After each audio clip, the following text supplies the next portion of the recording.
Hola, buenas tardes. Soy la doctora Lourdes Murillo Lepe, médico especialista en nefrología, saludándote en esta ocasión desde la ciudad de Zacatecas y quiero hablarte acerca de los antihipertensivos, es decir, los medicamentos que utilizamos para regular o controlar la presión arterial. En primer lugar, pues es importante comentar que cualquiera que sea el fármaco o combinación de fármacos que utilicemos, pues nuestra meta va a ser obtener una cifra de presión arterial de 120-80 milímetros de mercurio. Y bueno, lógicamente que para esto pues requerimos de realizar varios cambios en el estilo de vida, desde lo que es dejar de fumar, realizar ejercicio, llegar a tu peso ideal, disminuir la cantidad de sal en la dieta, entre otras recomendaciones. Lógicamente que el hecho de realizar estas acciones, pues vamos a ver un mayor beneficio en el uso de los medicamentos. Tenemos que en la actualidad, pues se acepta que podamos iniciar con cualquier tipo de medicamento. Pero es importante, digamos que conocer también qué efectos secundarios tienen estos fármacos y dentro de esos efectos secundarios, pues digamos cuáles pudiesen ser beneficiosos para un paciente, de manera que el uso de un solo fármaco pues pueda lograr varias cosas buenas en nuestro paciente. Y por otro lado, lógicamente que ver aquellos efectos que son perjudiciales, efectos secundarios, y de acuerdo a esto, pues elegir como que cuál es el mejor medicamento que deberíamos de dar a nuestro paciente. De esta manera, pues tenemos que encontramos varios fármacos, desde lo que son diuréticos, calcioantagonistas, inhibidores de enzima convertidora de angiotensina o IECAS, los ARA2, los alfagonistas, los beta bloqueadores. Y bueno, nuevamente la recomendación es que depende de las características que tenga cada paciente, pues es como que el fármaco que vamos a utilizar inicialmente, o bien si es que vamos a requerir realizar la combinación de varios fármacos, quiere decir escalar nuestro tratamiento en caso de que con alguno de lo que estamos utilizando, pues resulta que no logramos un adecuado control de la presión arterial. En esta ocasión, pues vamos a hablar un poco acerca de lo que son los efectos secundarios y por lo cual, pues no sería como que muy buena idea utilizar cierto fármaco en determinado paciente. En primer lugar, hablamos de las tiazidas y encontramos aquí lo que es la clortalidona, la hidroclorotiazida. Estos, pues tenemos que son de los antihipertensivos más bajitos, quiere decir de los que tienen una menor potencia para bajar lo que es la presión arterial y que generalmente los recomendamos en aquellas personas que tienen cifras como que un poco bajas, quiere decir no están tan elevadas, por ejemplo 140-90, 150-90, en aquellas donde preferentemente es la presión arterial sistólica la que está elevada, aquellas que presentan como que algo de edema, de retención de líquido, o bien que ya están utilizando un IECA, un ARA2, y que hay descontrol de la presión arterial y que además tienen algo de edema. Y pues también como que sería ideal, digamos, que iniciar el tratamiento en aquellas personas que son mayores de 70 años de edad, ya sea que sean solo el diurético o bien en combinación con un IECA o un ARA2. Nuevamente, ¿por qué? Porque son los que tienen como que una menor potencia. Entonces vamos a tratar de reservarlos en aquellas personas que tienen más de 70 años de edad, que tienen retención de líquidos, que ya tienen un IECA, un ARA2 y que no hay respuesta, la presión sigue un poco elevada, o bien digamos que hay un poco de edema en estos pacientes.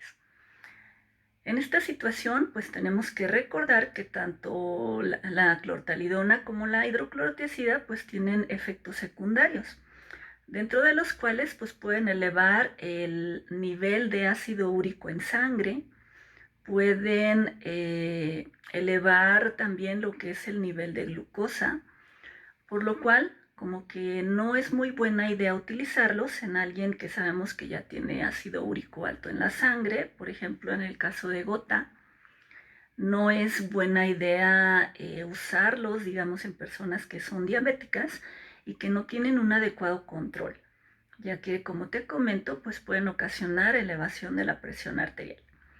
Fuera de estas circunstancias, pues digamos que podríamos utilizarlo. Ya hemos tenido algunos casos donde vemos que hay una elevación importante del ácido úrico en la sangre, o bien incluso el desarrollo de litiasis renal, ocasionado por ácido úrico elevado, y que bueno, en muchas de las ocasiones como que suspendemos el fármaco y tenemos que esto puede revertir. En segundo lugar, vamos a hablar de los IECAS y los ARA-2. Los IECAS pues son, por ejemplo, el captopril, el enalapril, que tenemos que es de los más frecuentemente utilizados. Los ARA-2 como el telmisartán, el losartán, el candesartán, y de los cuales pues digamos que tienen efectos benéficos aparte de regular la presión arterial. Entre ellos uno es de que disminuye la cantidad de proteínas en la orina, con lo cual pues tendríamos que son como que los de elección en aquellas personas que tienen ya nefropatía diabética. Quiere decir, son diabéticos, tienen hipertensión arterial y además hay cierto grado de proteínas en la orina. Tanto los IECAS como los ARA-2 pues nos van a ayudar a regular la presión arterial, pero tenemos que también van a disminuir la cantidad de proteínas en la orina, con lo cual pues tenemos que logramos un doble beneficio en este tipo de pacientes.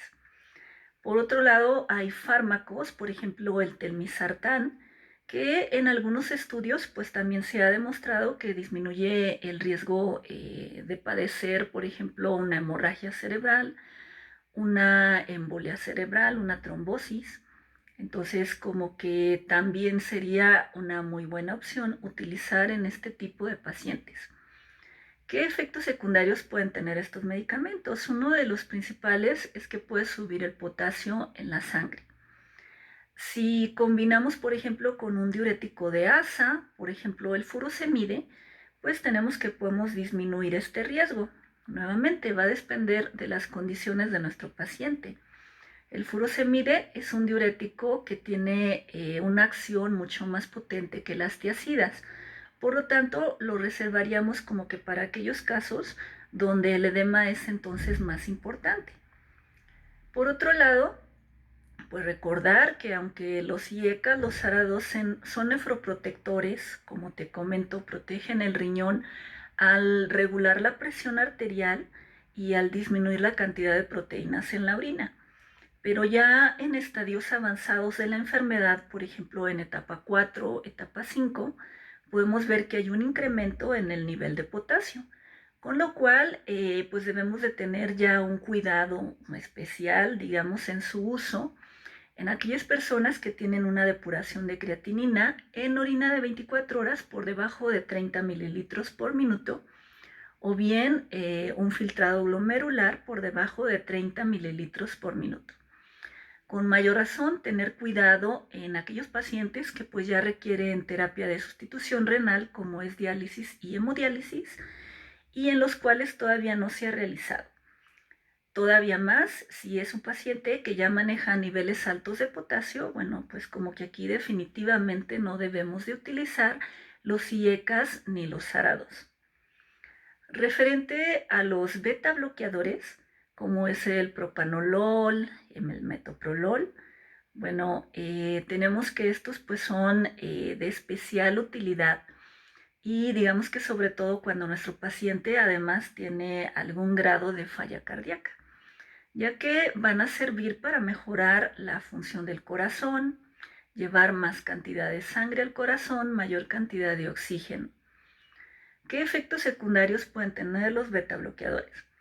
Bueno, pues estos tenemos que en primer lugar disminuyen la frecuencia cardíaca, por lo cual pues va a ser normal que toda aquella persona que consume metoprolol, propanolol, pues tienda a tener frecuencias cardíacas bajas, quiere decir menos de 60 latidos por minuto. Por ejemplo, de 48 a 54 y tenemos que esto es normal. En una persona que tenemos que realiza gran actividad física, por ejemplo, es deportista, corre maratones, etcétera, no es muy buena idea el uso de estos medicamentos. ¿Por qué? Porque disminuye la frecuencia cardíaca y sabemos que una persona que realiza ejercicio y sobre todo de gran intensidad, pues lo que ocurre normalmente en el cuerpo pues es de que el corazón va a empezar como que a bombear más sangre, a tener una frecuencia cardíaca más alta con la finalidad de poder llevar sangre y oxígeno a todo tu cuerpo y que entonces puedas realizar la actividad en forma adecuada. Si una persona está beta bloqueada, está tomando este tipo de medicamentos, pues quiere decir que a la hora de intentar realizar algún ejercicio de este tipo, pues lógicamente que no va a poder incrementar la frecuencia cardíaca. Y con lo tal, pues baja su rendimiento, puede sentir mucho cansancio, mucha debilidad y lógicamente que pues incluso pudiese llegar a presentar desmayos durante el momento del ejercicio. De manera que entonces no sería indicado en este tipo de pacientes. En aquellos que ya tienden a tener frecuencias cardíacas bajas, por ejemplo, una frecuencia menor de 45 por minuto, pues tampoco debemos de emplearlo. E incluso todo paciente que esté bajo tratamiento con propanolol, con metoprolol o cualquier otro fármaco de este tipo, pues debemos de estar vigilando la frecuencia cardíaca. Y si en algún momento tenemos que la frecuencia llega a ser a menos de 45 latidos por minuto, o bien llega a referir como que cansancio, mareo, incluso desmayo, síncopes, pues tenemos que valorar disminuir la dosis o bien suspender inmediatamente el medicamento.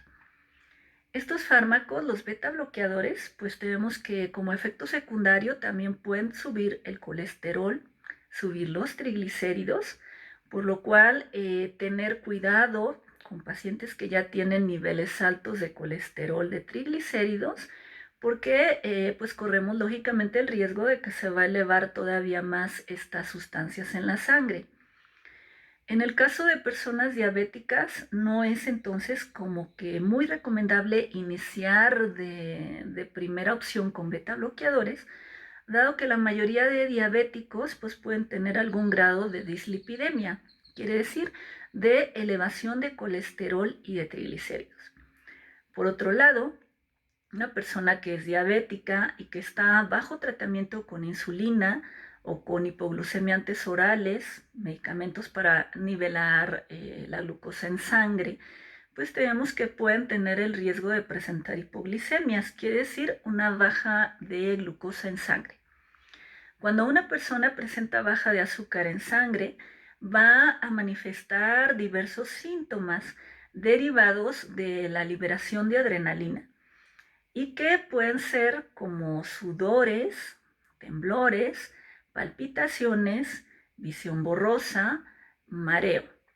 Si una persona está tomando beta bloqueadores, pues entonces estamos bloqueando esta respuesta y de manera que la persona no nos va a avisar, no va a presentar ningún síntoma de baja de azúcar y únicamente se nos va a desmayar. Quiere decir, el nivel de azúcar puede llegar a ser tan bajo, menos de 40 miligramos por decilitro, que pueda llegar a presentar un desmayo y sin tener un aviso previo, lo cual pues es sumamente arriesgado, sobre todo en personas diabéticas y sobre todo, digamos, durante la noche, a la hora de dormir, y que si el familiar pues no ve que presente sudores o algún síntoma de glucosa baja, pues no nos vamos a dar cuenta y esto pues también puede ser algo delicado. De manera que por el riesgo de enmascarar los síntomas de hipoglicemia y por la elevación de colesterol y de triglicéridos, pues no sería como que muy conveniente en personas diabéticas. Nuevamente, depende de cada caso. Si nuestro paciente ya tiene varios fármacos y no logramos un adecuado control y como que el siguiente paso es agregar un beta bloqueador, Bueno, pues lógicamente que tenemos que hacerlo, pero prestar cuidado a todo esto. Otra situación con los beta bloqueadores, pues es de que pueden ocasionar depresión, con lo cual aquellas personas que ya han tenido antecedentes de depresión, de alteraciones del estado de ánimo, pues tampoco sería una muy buena idea iniciar con un beta bloqueador. Recordar al momento de realizar cambios, ajustes en el manejo, que los beta bloqueadores nunca debemos de suspenderlos de golpe. ¿Por qué? Porque pueden tener efectos secundarios. Puede llegar a presentar mucho cansancio, debilidad, palpitaciones, crisis de hipoglicemia, depresión, sofocos, falta de aire. Incluso rebote, una elevación importante de la glucosa. Con lo cual, siempre que queramos como que suspender este fármaco, tenemos que hacerlo en forma escalonada, bajar la dosis poco a poco hasta suspenderla, digamos, en el lapso de 3-4 semanas, por ejemplo. En el caso de los calcio antagonistas, bueno, hay también algunos efectos secundarios. En este tipo de fármacos encontramos lo que es el nifedipino, el amilodipino, el ercanidipino.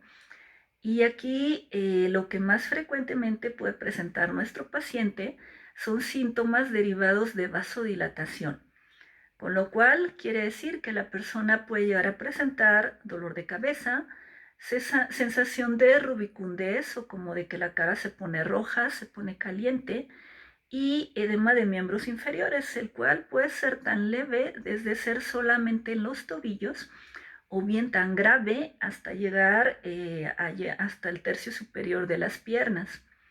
Entonces, nuevamente, aquí tenemos que valorar nuestro paciente, qué tan grave es el edema, qué tan graves son los síntomas y si es mejor realizar el cambio por otro tipo de medicamento.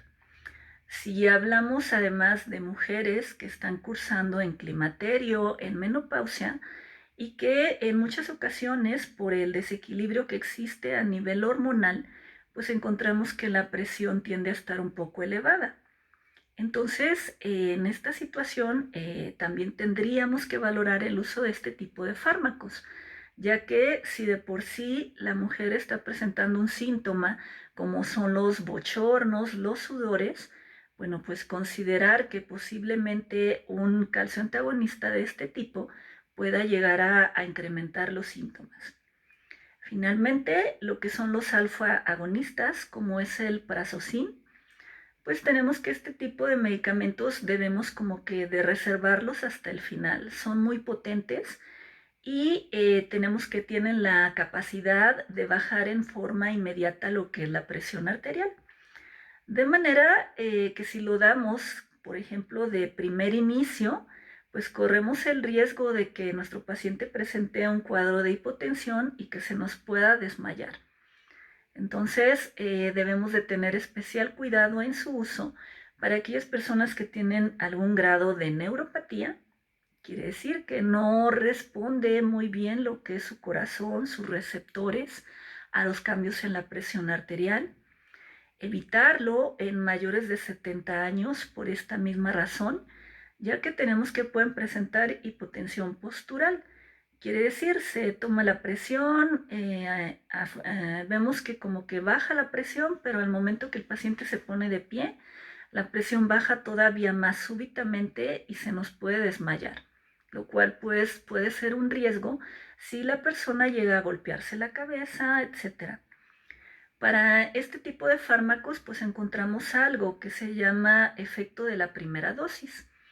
Quiere decir que un gran número de pacientes puede presentar hipotensión postural con riesgo de síncope o desmayo después de tomar la primera pastilla.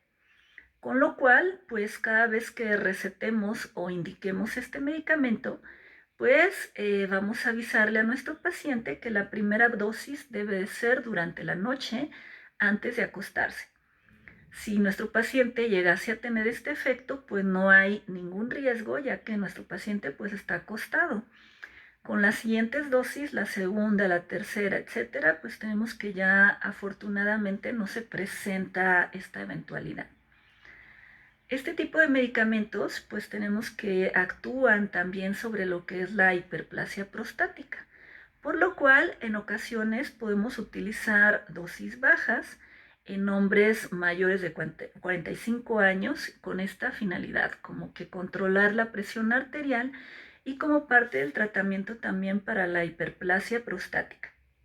Como te comento, la mayoría de los fármacos pues van a tener efectos secundarios, dentro de los cuales pues algunos son beneficiosos y como que es ideal recetarlos a cierto grupo de pacientes con la finalidad de que nos sirva para otras cosas, además de regular la presión arterial y con ello como que tener un mejor control en otras patologías de nuestro paciente o bien como que tenga un doble o triple beneficio y por lo tanto podamos disminuir el número de fármacos que consume nuestro paciente.